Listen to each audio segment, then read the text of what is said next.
오늘 하나님께서 우리에게 주시는 말씀은 로마서 1장 24절로부터 27절까지의 말씀입니다. 이제 받들어서 봉독하겠습니다. 그러므로 하나님께서 그들을 마음의 정욕대로 더러움에 내버려 두사 그들의 몸을 서로 욕되게 하게 하셨으니 이는 그들이 하나님의 진리를 거짓 것으로 바꾸어 피 좋은 물을 조물주보다 더 경배하고 섬김이라. 주는 곧 영원히 찬송할 이시로다. 아멘. 이 때문에 하나님께서 그들을 부끄러운 욕심에 내버려 두셨으니 곧 그들의 여자들도 순리대로 쓸 것을 바꾸어 영리로 쓰며 그와 같이 남자들도 순리대로 여자 쓰기를 버리고 서로 향하여 음욕이 부릴 듯하며 남자가 남자와 더불어 부끄러운 일을 행하여 그들의 그릇 때문에 상당한 보응을 그들 자신이 받았느니라. 아멘. 오늘은 로마서 1장 24절 27절 중에서 영원히 찬송받으실 주님이란 제목으로 하나님의 말씀을 전합니다. 두 가지로 말씀을 나누어 정돈합니다. 첫 번째, 자업자득. 두 번째, 예수 천당.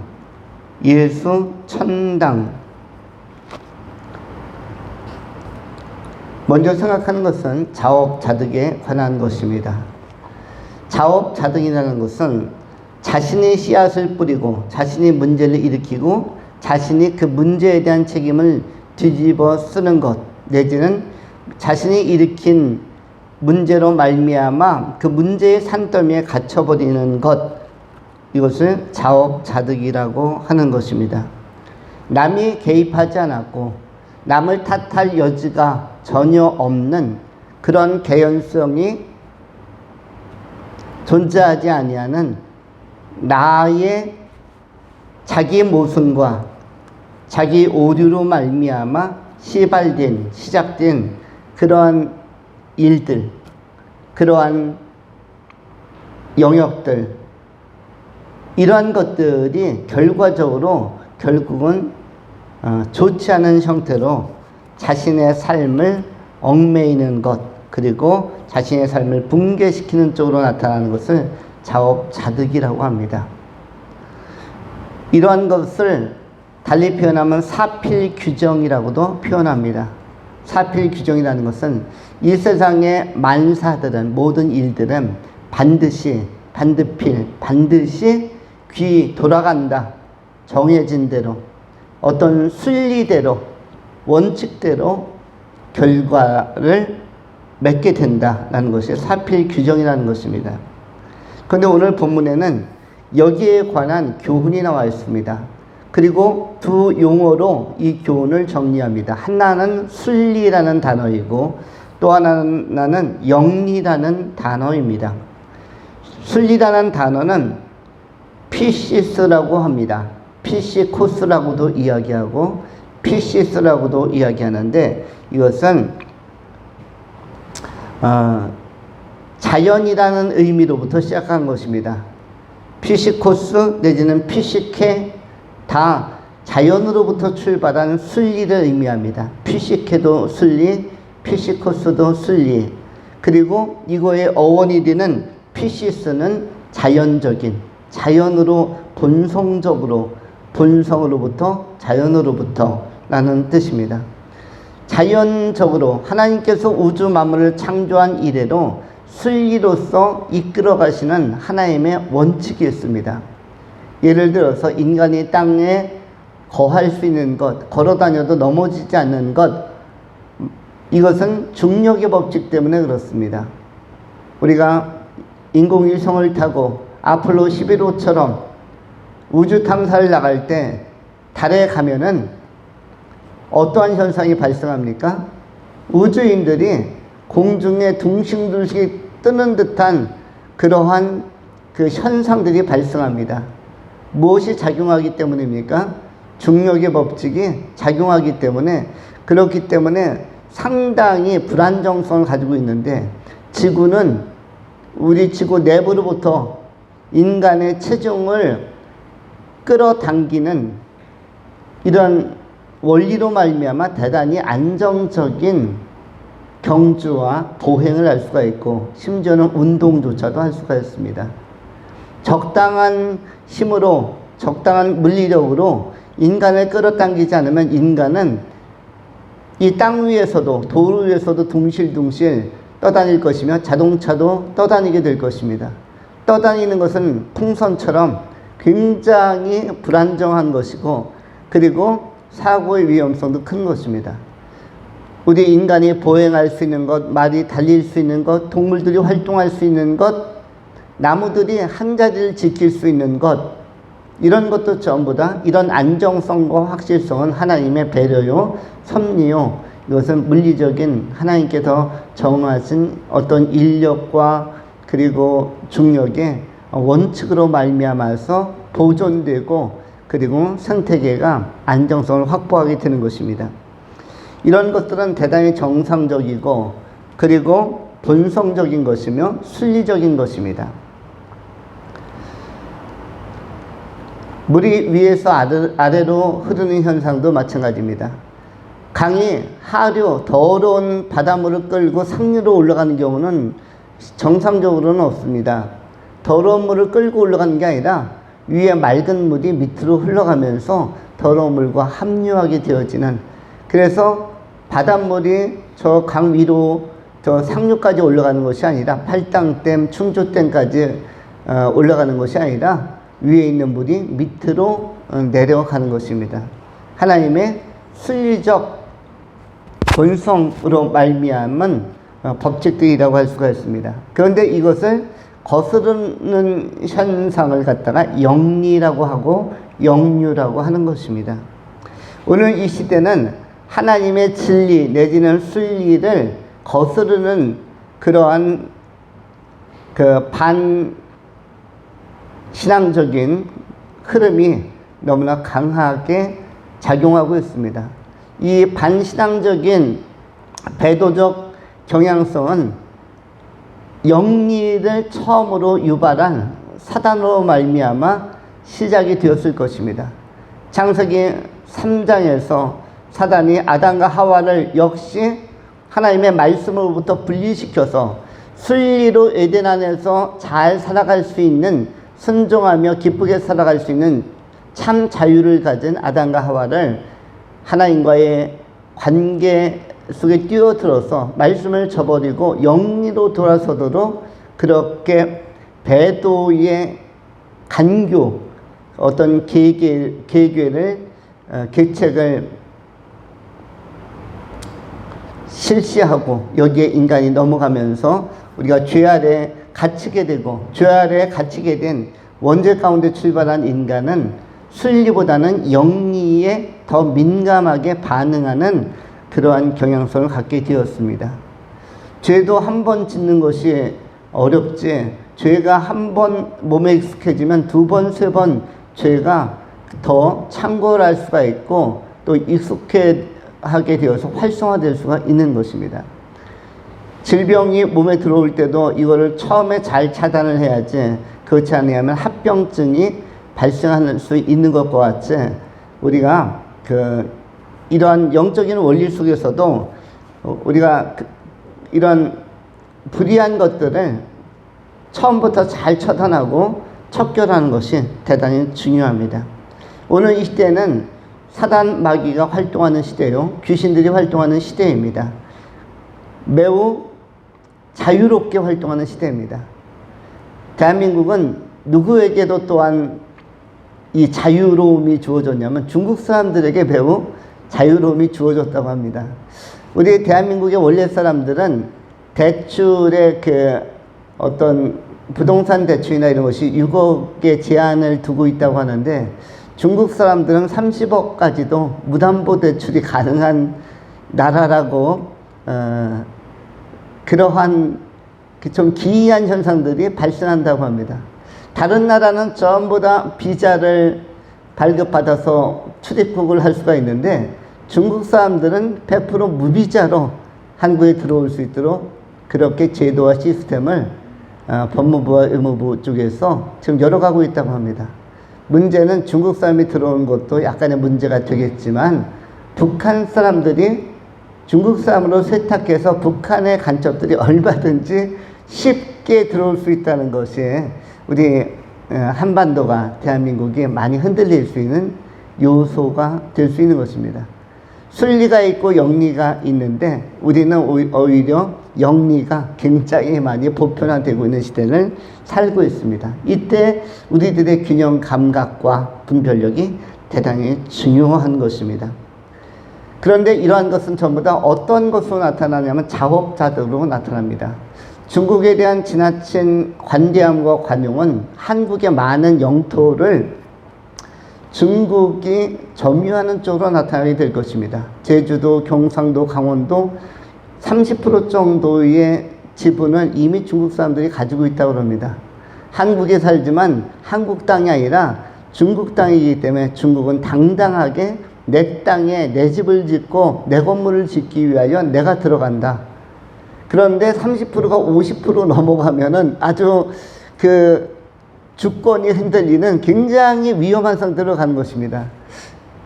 30% 이러니까 아직 뭐 70% 남았지 않은데 이게 40% 되고 50% 되면 우리 대한민국 사람들은 대출 받으려고 해도 굉장히 은행 창구를 뚫기가 어렵습니다. 그런데 중국인들은 쉽게 중국인이라는 이유만으로 쉽게 많은 돈을 무상으로 받아서 여러 채 집을 소유한 사람들도 있다고 합니다. 어쨌든 순리와 영리가 있는데 순리가 제 기능을 발휘하는 것이 대단히 중요합니다. 오늘 본문에서는 어떠한 것을 이야기하냐면 남녀의 관계성에 대해서 바울 사도가 지적하고 적시하고 있는데 그것은 24절에 하나님께서 그들의 마음의 정욕대로 더러움에 내버려 두사 그들의 몸을 서로 욕되게 하게 하셨으니 이는 그들이 하나님의 진리를 거짓 것으로 바꾸어서 피조물을 조물주보다 더 경배하고 섬김이라. 주는 곧 영원히 찬송할 이시로다. 26절에는 이 때문에 하나님께서 그들을 부끄러운 욕심에 내어버려 두셨으니 곧 그들의 여자들도 순리대로 쓸 것을 받고 영리로 쓰며 여기서부터 여자, 남자, 순리와 영리가 계속적으로 나오는데 이것은 이른바 동성애라는 것으로 정돈할 수 있는 것입니다. 원래 오늘 본문 설교는 24절과 25절 딱 두 절만 설교하려고 했는데 26절과 27절이 주일날 본문에 해당하기 때문에 그래서 우리 하나도 예배해야 하고 가은이도 예배해야 되는데 그때 이 설교를 하기가 매우 난감하고 난해해서 그래서 오늘 그냥 24절부터 27절까지 한 번에 매우 어렵고 민망한 기절을 통과하려고 오늘 설교를 간단하게 오늘 다 하려고 하는 것입니다. 이 시대가 어쨌든 순리를 조금씩 벗어나는 그런 경향성이 보편화되고 있습니다. 우리 삶의 교 성도님들은 아직까지 남성과 여성이 결혼한 커플들이 다수를 이루고 있고 앞으로 결혼할 차세대의 우리의 청년과 청소년들도 전부 다 순리대로 결혼을 했으면 하는 마음이 있습니다. 나중엔 이것이 기도 제목이 될지도 모르겠습니다. 미국 같은 사회는 아예 그냥 동성애자들끼리 교회를 다니는 경우도 있다고도 합니다. 그리고 우리나라에서도 퀴어 축제라든지 어떤 특정한 날에는 진짜 남성과 남성이 여성과 여성이 분장하고 나오는 경우도 있습니다. 그런데 이러한 것들이 보편화된다면 이것도 중국의 점유율이 30% 넘어서는 것처럼 우리 한국의 가정의 30%를 넘어서기 시작한다. 30%까지는 설마 그런 사람들도 있지, 뭐 특별한 사람들도 있지 하다가 3분의 1 넘어서기 시작해서 40% 육박하면 굉장히 충격적일 것이고 50% 넘어서면 그 다음서부터는 아찔할 것입니다. 주객이 전도될 수 있는 것입니다. 하나님께서는 이런 것을 원하지 않았기 때문에 소돔과 고모라 성이 바로 이 동성애의 문제 때문에 거기에서 그 불의 심판이 화산 폭발로 인한 대재앙이 오게 된 것을 창세기 19장 잘 소개하고 있습니다. 우리에게 있어서 창세기 19장 20장으로 기록되어진 그런 대재앙이 오지 않도록 이 시대에도 우리가 우리 자신을 잘 지켜가야 할 것입니다. 건강한 정신으로부터 건강한 이런 정서적 보호를 받아야 되는데, 사실은 이것은 속았기 때문이라고 되어져 있습니다. 왜 동성애가 창고를 하는가? 그 동성애자들이 속았다는 것입니다. 영적으로, 정신적으로 자기에 대한 성 정체성이 속았기 때문에, 그렇기 때문에 그 속임으로부터 벗어나지 않으려고 하기 때문에 더러움에 방임되고 방치되고 거기에서 벗어나지 못한다고 합니다. 이 동성애에 이끌려가면은 좋지 않은 것이 있죠. 이것은 정상적으로 하나님을 바라볼 수 있는 시각을 잃어버리는 것입니다. 왜냐하면 이들에 대한 관심의 주된 관심은 성적인 집착이기 때문에, 집착과 쾌락이기 때문에, 그렇기 때문에 건전하고 건강한 것이 이루어지지 않습니다. 정상적인 부부는 사랑할 때 사랑하고, 그리고 활동할 때 활동하고, 대화할 때 대화하고, 이런 것들에 대한 맺고 끊음이 가능해지고 이런 정리정돈이 잘 될 수 있지만, 그러나 비정상적인 만남 속에서는 이것이 24시간 365일 동안 어떻게 보면 평생의 노인이 될 때까지, 이 세상 떠날 때까지도 계속적으로 이러한 그 탐닉이라든지 이런 쪽에 치우친 편향된 편집적인 이러한 그 경향성이 심화된다는 것입니다. 이것이 끝나지 않는다는 것이죠. 그것을 누가 볼모로 잡는 것이죠? 사단, 음란의 영이나 아니면 불의의 영들이 사로잡고 지배하려 든다는 것입니다. 이럴 때 인생 자체를 소실할 수가 있습니다. 그리고 몸에 자기 보응을 받았다. 27절에 보시면은 그들의 그릇 때문에 상당한 보응을 그들 자신이 받아내리라. 질병들이 많이 발생한다고 말씀합니다. 이른바 에이즈를 포함한 상당히 많은 발생할 수 없는 질병들이 그들 안에 발생하고 또 이런 것들이 유포되고 전염될 수가 있다는 것입니다. 이것을 무엇이라고 얘기합니까? 자업자득이라고 이야기하는 것입니다. 그런데 왜 이렇게 영적으로 좋지 않은 쪽으로 흐름이 가냐면 복음이 약화되기 때문입니다. 복음이 정상적으로 들어가서 예수 그리스도를 믿고 내가 남자로 태어난 것, 여자로 태어난 것이 얼마나 소중한 것이며, 남자와 여자의 만남과 결혼이 얼마나 가치가 있는 것이며, 그것이 얼마나 희망적이고 건전한 것인지에 대한 이러한 정리정돈, 교육, 이런 것이 이런 정지 작업, 이런 것들이 잘 되어 있지 않기 때문에 이 순리로 사는 것이 얼마나 아름다운 것인지를 복음이 약해지면 그것을 확인하지 못하는 것입니다. 그래서 불의에 빠지더라도 또 죄 가운데 거하더라도 그것이 죄인 줄 깨닫지를 못하는 것입니다. 이것은 우리 하나님께서 기뻐하지 않는 하나님의 탄식이 되는 것이며 성령의 탄식의 소재가 되는 것입니다. 중요한 것은 우리가 복음 안에 거하고 예수 소망 안에 거하는 것이고, 정상적으로 남자와 여자가 만나서 가정을 이루는 것이 가장 조화롭고 아름답고 순리라는 사실을, 이른바 피시코스 내지는 피시케라는 사실을, 이것이 가장 본성적이고 그리고 자연스럽고 그리고 하나님께서 보시기에 아름다운 모습이라고 우리가 이해해야 할 것입니다.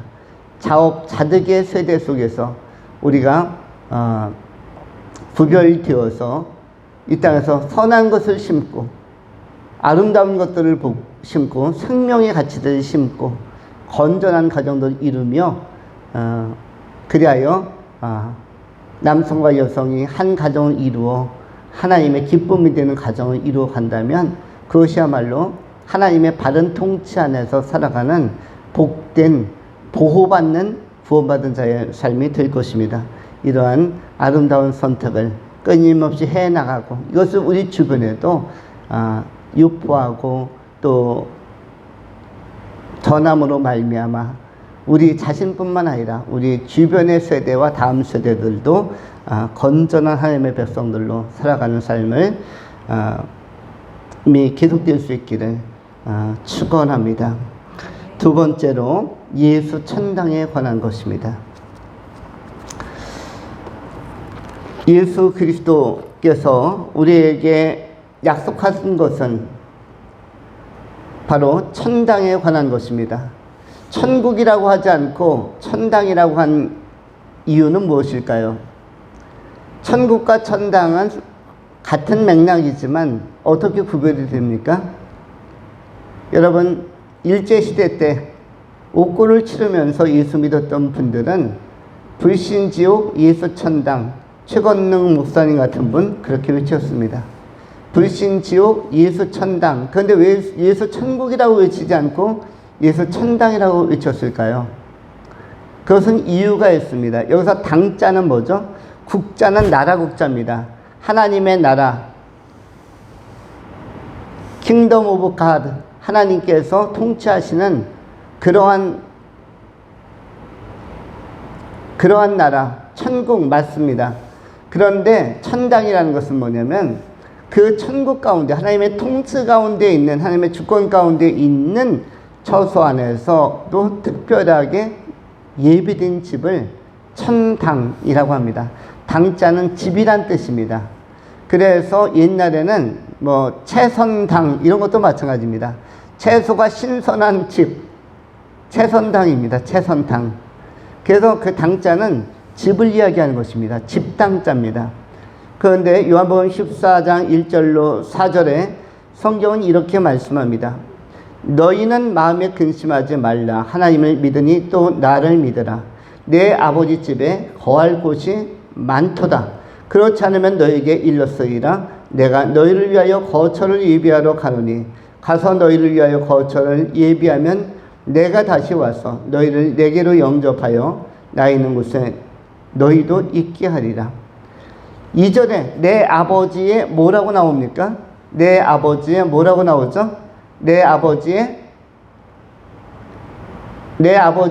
뭐라고 나옵니까? 요한복음 14장 2절에 집이라고 나오죠.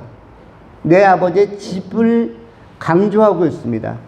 예수님께서 강조하는 것은 집인 것입니다. 내 아버지의 나라라고 표현하지 않았고 내 아버지의 뭐라고 나와 있어요? 집이라고 나와 있습니다.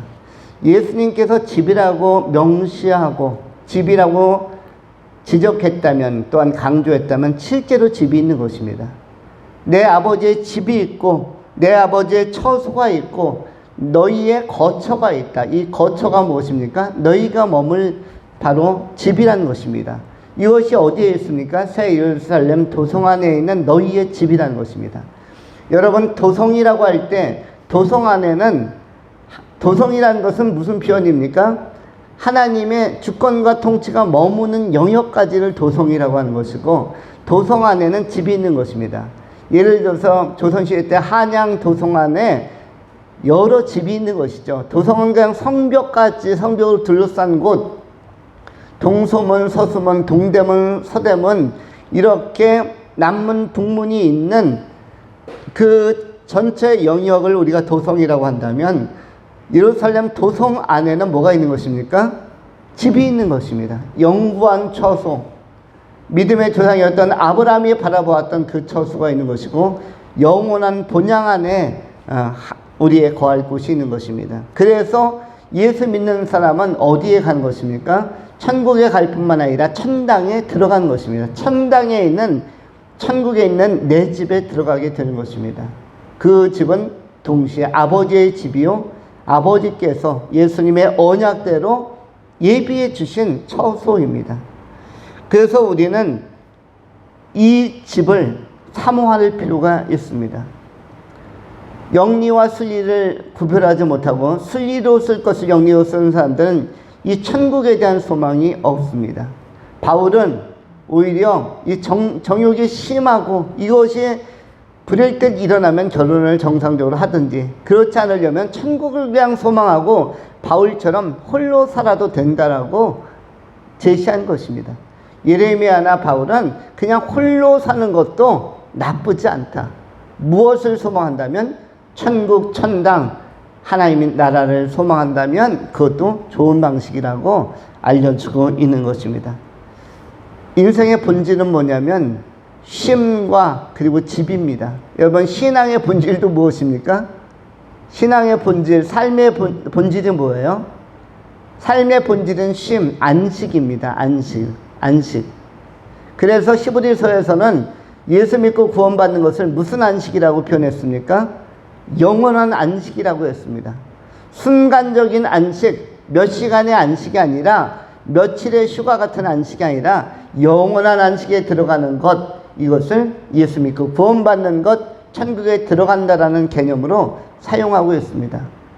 실제로 우리가 사회생활을 하고 그리고 건강관리를 하고 돈을 버는 것, 일하는 것, 직장도 다니고 학교도 열심히 다니는 것, 뭐 하려고 하는 것입니까? 쉬기 위해서 하는 것입니다. 어떻게 하기 위해서? 잘 쉬기 위해서. 그래서 사람들은 뭘 제일 좋아하냐면 쉬는 것을 가장 좋아합니다. 빨간 날이 많이 있으면 그 달은 되게 좋은 달로 간주하고 있고, 임시 공휴일이든 제대로된 공휴일이든 빨간 날이 좀 많았으면 좋겠다. 학생들은 방학이 짧았으면 좋겠다, 길었으면 좋겠다. 방학이 길었으면 좋겠다. 길다라는 것은 무엇입니까? 다 쉬운 말로 표현하면, 다른 말로 표현하면 안 지켰으면 좋겠다는 것입니다. 휴가도 길었으면 좋겠다, 짧았으면 좋겠다, 길었으면 좋겠다. 휴가가 길다. 휴가라는 게 무엇입니까? 안식하는 시간을 의미합니다. 창세기 2장 1절로 2절에 천지와 만물이 다 이루어지니라. 하나님이 그가 하시던 일을 일곱째 날에 마치시니 그가 하시던 모든 일을 그치고 일곱째 날에 안식하시니라. 안식하시니라 라는 단어를 달리 풀면 이것은 쉬셨더라 라는 뜻입니다. 쉬셨다. 하나님에게 있어서도 어떤 날이 좋았냐면 일하는 6일도 엿새째 날까지 인간을 창조하고 보시기에 쉼이 좋았다라고 선언한 그때까지도 좋았지만, 그러나 더 좋은 날이 있었는데 그것은 6일간의 삶을 음미하면서 일곱째 날에 마치시니 그가 하시던 모든 일을 그치고 멈추고 일곱째 날에 안식하시니라. 하나님도 쉬는 것이 좋았음을 알려주고 있습니다. 그리고 우리를 어디로 초청한다고 말씀합니까? 영원한 안식으로 초청한다고 말씀합니다. 천국은 어떤 곳입니까? 영원한 안식이 있는 곳이요, 쉬는 곳입니다. 그래서 이 쉼이라는 것은 본질에 해당하는 것입니다. 그리스도인들에게 있어서는 주일이 굉장히 본질적인 시간이고 또 예배하는 시간이 본질적인 시간입니다. 이 시간이 어떤 시간입니까? 쉬는 시간입니다. 구원받은 공동체, 또 구원받으려는 공동체, 천국 가려는 공동체, 내지는 하늘의 시민권을, 천국의 시민권을 지닌 존재들이 모여서 쉬고 교제하는 것, 이것이 안식의 전형인데 이것이 우리는 주일로 나타나고 있습니다. 예배하면서 쉬고 예배하면서 교제하고 세상의 무거운 짐들, 세상의 관심들 다 내려놓고 유무상통하며 한 형제 자매로 예수를 섬기는 자들로 하나님 아버지의 집 안에서, 주님께서 피값 주고 사신 집 교회 안에서 우리가 안식을 경험하는 것입니다. 그래서 안식이라는 것은 무엇이다? 본질에 해당하는 것이다. 이 땅을 떠날 때 우리는 어떻게 명복을 빌어드립니까? 이제 평안하소서. 세상의 모든 짐을 다 내려놓고 평안하게 쉬세요라고 합니다. 그런데 그 표현은 옳은 표현이라고 할 수가 있습니다. 하나님 나라에 들어간다는 것은 쉬는 것입니다. 영원한 안식을 목표로 인간은 지금 그 안식하는 자리까지 선한 싸움을 싸우면서 진행해 가는 것입니다. 인생의 과정 안에는, 삶의 과정 안에는 참다운 안식은 없습니다. 그나마 감사한 것은 일주일에 한 번 주일 우리가 안식하는 것이 좋은 것이고, 또 오늘 전 수요예배 안식하는 것이 참으로 기쁜 일이요 가치 있는 일이다. 이것이 순리로 인생을 풀어가는 사람들에게 있어서 굉장히 마땅한 자세요 반응이라고 할 수가 있습니다. 안식, 쉼이 중요하고 그 다음에 집이 중요한 것이다. 그것이 본질에 해당하는 것이다. 천국, 처소, 이것이 본질이기 때문에 예수님께서도 요한복음 14장에서 약속하고 있는 것입니다. 이렇게 천국을 소망하고 처소를, 예비된 처소를 향하여 나가는 사람들, 이 처소는 곧 상급이기도 한데 이 상급을 바라보며 나가는 사람들은 과정 안에서 누구를 찬양해야 하는가? 바로 우리 구주 예수를 찬송하고, 그리고 우리 하나님을 찬송하는 일을 감당해야 할 것입니다. 순리로 쓰는 것의 표징이 바로 무엇이다? 찬송입니다. 그것이 오늘 로마서 1장 25절에 나와 있는 것입니다. 이는 그들이 하나님의 진리를 거짓 것으로 바꾸어 피조물을 조물주보다 더 경배하고 섬김이라. 그 다음에 주는 곧 영원히 찬송할 이시로다. 아멘. 이렇게 나오는데, 예수님은 우리의 영원히 찬송할 대상이요, 예수님을 이 땅에 보내신 하나님 아버지는 영원히 찬송받으실 분입니다. 영원한 안식을 사모하고 영원한 처소를 바라보는 사람들, 이러한 사람들에게 있어서 참으로 과정에서 나타내야 하는 것은 찬송하는 삶이라고 할 수가 있습니다.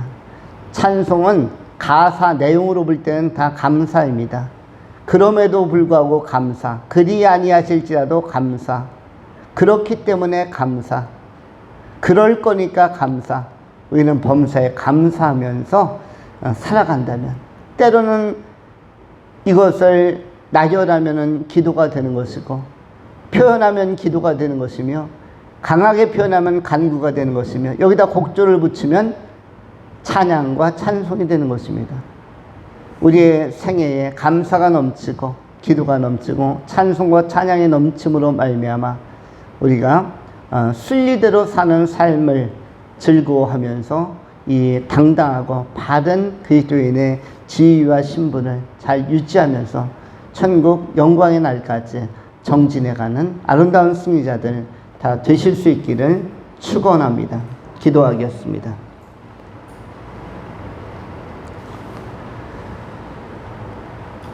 너희 안에 이 마음을 품으라. 곧 그리스도 예수의 마음이니 그는 근본 하나님의 본체시나 하나님과 동등됨을 취할 것을 여기지 아니하시고 오히려 자기를 비워 종의 형체를 가지사 사람들과 같이 되셨고 사람의 모양으로 나타나사 자기를 낮추시고 죽기까지 복종하셨으니 곧 십자가에 죽으심이라.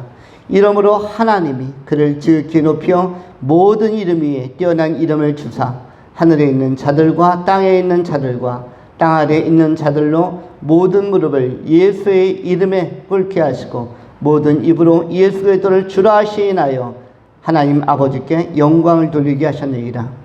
거룩하신 하나님, 예수 그리스도 안에서 하나님 아버지께 찬송하고 하나님 아버지께 영광을 올려드리는 복이 있는 성도들, 순리대로 반듯한 삶을 살아가는 진리의 사람들이 다 되어지도록 은혜를 베풀어 주시옵소서.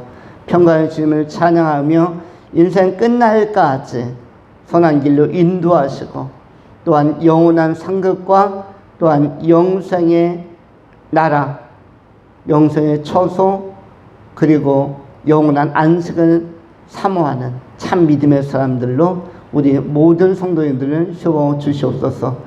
성령께서 인도하시기를 구하오며 인내하신 구주 예수 그리스도 이름으로 축복하며 감사하며 기도하옵나이다. 아멘.